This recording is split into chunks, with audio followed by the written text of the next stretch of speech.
تم آرام سے کھاؤ، مجھے جس کی بھوک ہے وہ میں خود کھا لوں گا۔ مانی ہیزی سے کہتا وہ ڈریس لے کر باتھ روم میں گھسا تھا۔ ماہر کا تو پیزے کا بائٹ حلق میں ہی اٹک گیا۔ وہ ابھیان کے پر اصرار انداز سے ہی ٹھٹک گئی تھی۔ فٹ سے پیزا سائڈ پر رکھا اور سر سے پاؤں تک کمفرٹر اور کر سونے کی تیاری کرنے لگی، لیکن دل تھا کہ بے تحاشا دھڑک رہا تھا۔ ابھیان فریش ہو کر باہر آیا تو ماہر کو سوتے دیکھ زیر لب مسکرایا۔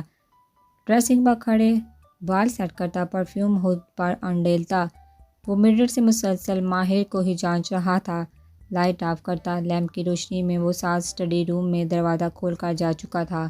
کافی دیر گزرنے کے بعد بھی جب ماہر کو ابھیان کی موجودگی محسوس نہ ہوئی تو کمفرٹر کو ہٹا کر اٹھی۔ وہ دھیرے سے چلتی اسٹڈی روم کی طرف بڑھی، ابھی دروازہ کھولنے لگی کہ ابھیان روم میں داخل ہوا۔ ماہر وہیں تھم گئی۔ کیا بات ہے، نیند میں چلنے کی بیماری ہے؟ میٹھا طنز کرتا وہ آگے بڑھا کہ ماہر نے ہاتھ پکڑ کر روک لیا۔ ناراض ہو گئے؟ بہت محبت بڑے لہجے میں پوچھا۔ حق ہے مجھے، بنا پلٹے جواب دیا۔ سارے حق آپ کے ہیں، محبت بڑے انداز میں کہتی وہ ابھیان کے جذبوں کو پھر سے جگا گئی۔ کیا چاہتی ہو تم؟ پلٹ کا ماہر کے ناک کے ساتھ ناک جوڑے سانس لی۔ صرف آپ کو۔ ماہر بھی پیار کے جذبوں کے آگے ہار مان گئی۔ وہ اس کا مجازی خدا تھا، وہ کیسے محبت کو ٹکرا کر ناشکری اور گناہ کر سکتی تھی؟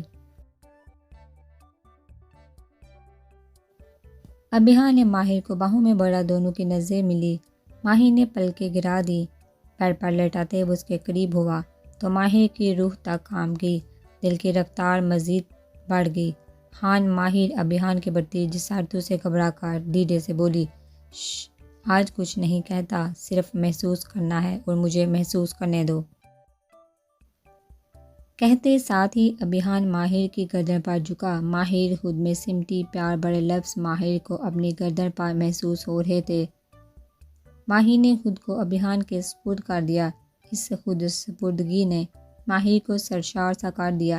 رات کی طرح ہی پھیل رہی تھی فضا میں، ہلکی ہلکی سرگوشیاں تحلیل ہو رہی تھی اور دور کہیں چاند ان دونوں کے عشق پر مسکرا رہا تھا۔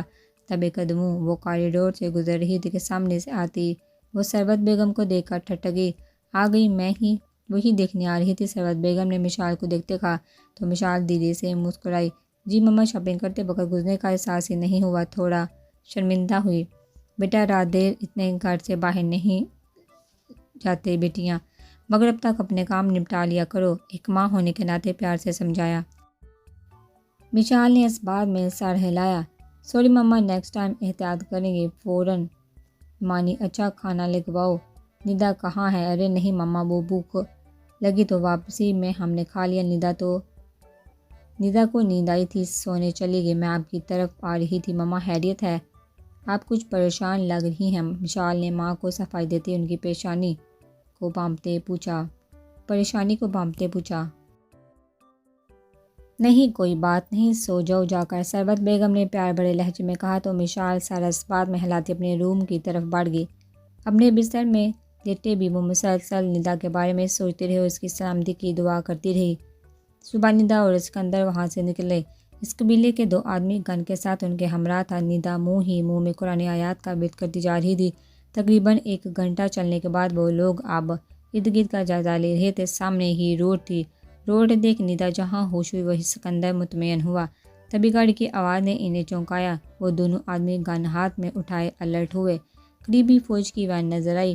وین ان کو دیکھ کر رک گئی تھی۔ ایک فوجی جوان ہاتھ میں گن اٹھائے ان تک بڑھا۔ خبردار، جو ایک قدم بھی آگے بڑھائے وہ فوجی جوان کچھ کہتا اس سے پہلے قبیلے کا ایک آدمی گن تانے بولا۔ اسکندر نے آگے بڑھ کر اس شخص کا بازو مروڑ کے گن کو نیچے گرا دیا۔ وہ سخت طیش میں آیا تھا۔ خبردار، جو میرے فوجی جوان کی طرف گن اٹھائی تو ہاتھ الگ کر دوں گا درد سے، اور بھول جاؤں گا کہ ہم آپ کے مہمان تھے۔ اسکندر نے ٹھنڈے لہجے میں کہا، تم فوجی ہو؟ وہ شخص گھبرا کر بولا، الحمدللہ میں ایک فوجی ہوں، تمہارے علاقے میں تم لوگوں کے پاس رہ کر بھی آیا ہوں اور زندہ سلامت بھی ہوں۔ غراتے ہوئے کہا، سر آپ ٹھیک ہے نا؟ وہاب اسکندر کو دیکھ بہت خوش ہوا تھا۔ وہ 2 فوجی جوان اور آگے، سر آپ اجازت دیں تو انہیں حراست میں لے لیتے ہیں۔ وہاب نے کسی شکاری کی طرح کہا، نہیں، انہوں نے ہمیں پناہ دی، ان کا احسان ہے، انہیں زندہ واپس بھیجنا ہے۔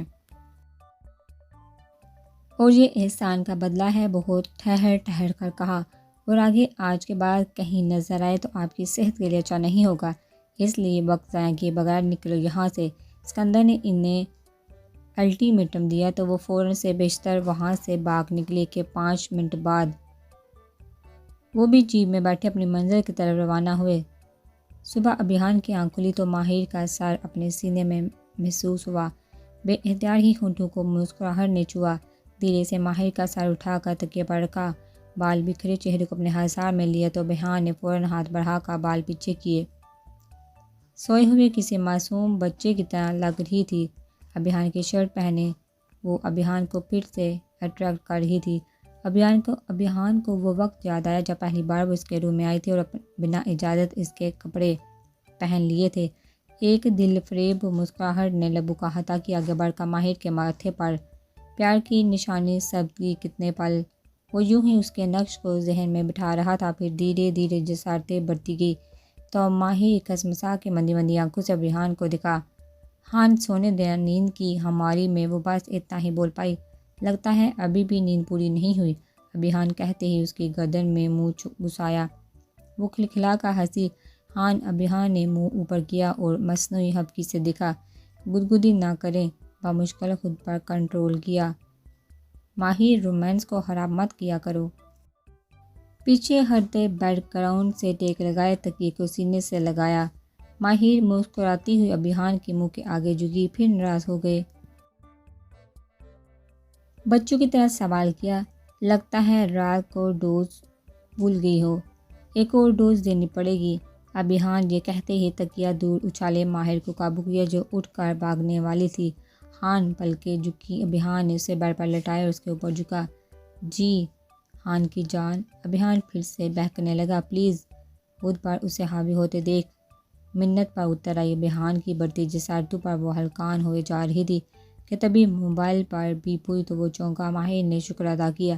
ابھیان نے منہ بگاڑا لیکن ایک ہاتھ سے ماہر کو قابو کیے، دوسرے ہاتھ سے موبائل کان سے لگایا۔ ابھی بیٹا کہاں ہو تم؟ سربت بیگم کی آواز پر وہ یکدم سیدھا ہوا۔ ماما میں فارم ہاؤس ہوں۔ کیا ہوا، سب خیریت ہے نا؟ ابھیان ماں کے پریشان لہجے کو بھانپ گیا تھا۔ ماہر بھی سیدھی ہو کر بیٹھی۔ بیٹا جتنی جلدی ہو سکے گھر پہنچے، کہتے ہی فون بند ہو گیا۔ ابھیان موبائل سر پر رکھا ماہر کی طرف متوجہ ہوا۔ کیا خیال ہے، کنٹینیو کرے؟ یکدم پوچھنے پر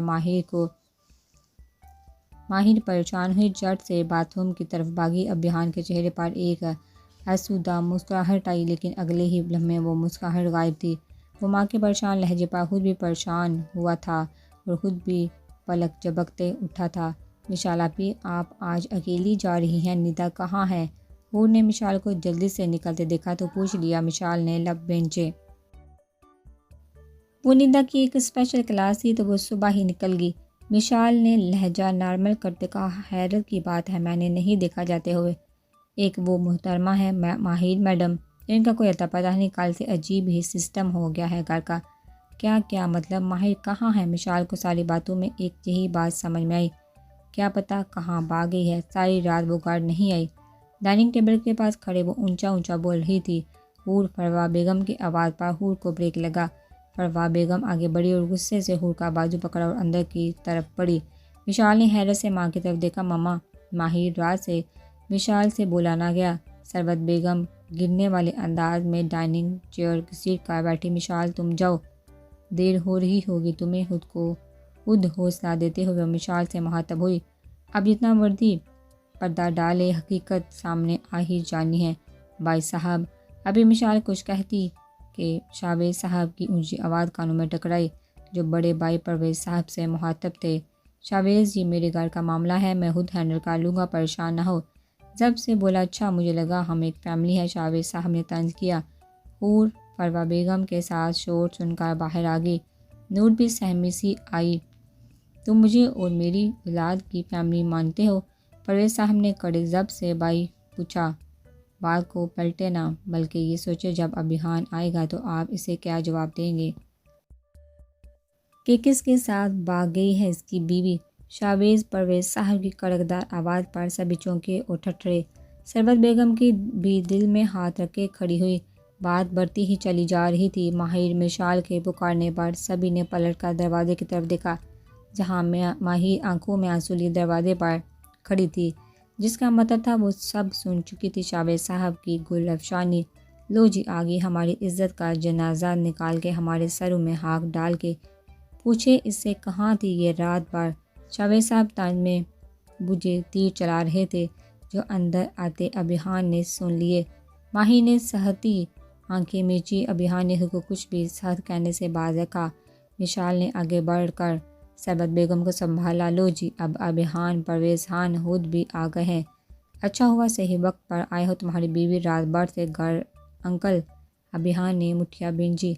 غصہ ضبط کیا بیٹا، مجھ پر غصہ کرنے کا کوئی فائدہ نہیں۔ اپنی بیوی سے پوچھو کہاں تھی وہ رات بھر۔ اگر یہی الفاظ میں آپ سے کہوں تو ابھیان کی ہزار آنکھیں اس وقت لال انگارہ ہوئی تھی۔ ابھیان، جاوید صاحب غصے سے چلائے، انکل آواز دھیمی رکھیں۔ ابھیان کا لہجہ ٹھنڈا ٹھار تھا لیکن انتہائی سخت تھا۔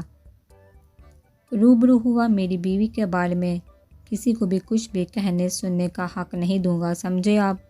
لہجہ انتہائی غصیلا تھا اور جہاں موجود سب کی تسلی کے لیے صاف اور واضح کر دوں، ماہر اپنے شوہر یعنی میرے ساتھی۔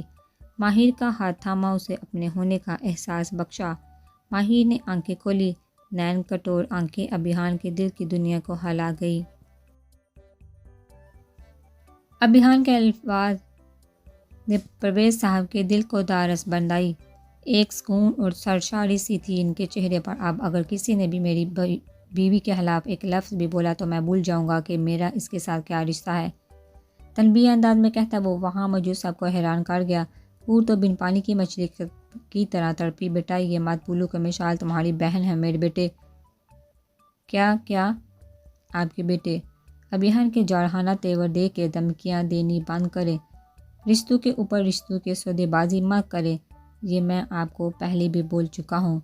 کراہت لہجے میں کہتا اس وقت سب کو سونپ دوں گے اور آپ کو کیا لگتا ہے میں اپنی بہن ایک ایسے انسان کو سونپوں گا جو پل میں میری بہن کے سر سے چادر کھینچ لے؟ اب کی بار کے الفاظ نے سب کو چونکایا۔ مشال کا دل تیزی سے دھڑکا۔ ابھیان کے الفاظ اس کے دل کے پار ہوئے تھے۔ اب نوفل بھائی کے آنے کے بعد ہی اس رشتے کا فیصلہ ہو جائے گا، اس لیے اب دھمکی نہیں۔ انگلی اٹھا کر وارن کرتا وہ شاویز کو چپ کروا گیا۔ غصے سے پیچ و تاب کھاتے وہ نکل گئے۔ آج پرویز صاحب کو اپنے بیٹے پہ بہت فخر محسوس ہوا۔ اب وقت آ گیا تھا کہ وہ ماہر کی ساری سچائی ابھیان کو بتاتے تھے، کیونکہ اب انہیں یقین ہو گیا تھا کہ ابھیان ہر موڑ پر ماہر کا ساتھ دے گا۔ مشال کے موبائل پر آتی کال سے سب چونگے کان سے لگائے۔ مشال کی آنکھیں اور آواز پتھر آ گئی۔ کیا کہہ رہی ہیں ندا؟ مشال سے پوری بات نہ ہو پائی۔ ابھیان نے آگے بڑھ کر موبائل آنسو بہاتی مشال سے لیا اور جو خبر اسے سننے کو ملی اس کے پیروں تلے سے زمین نکل گئی۔ ابھیان کیا ہوا؟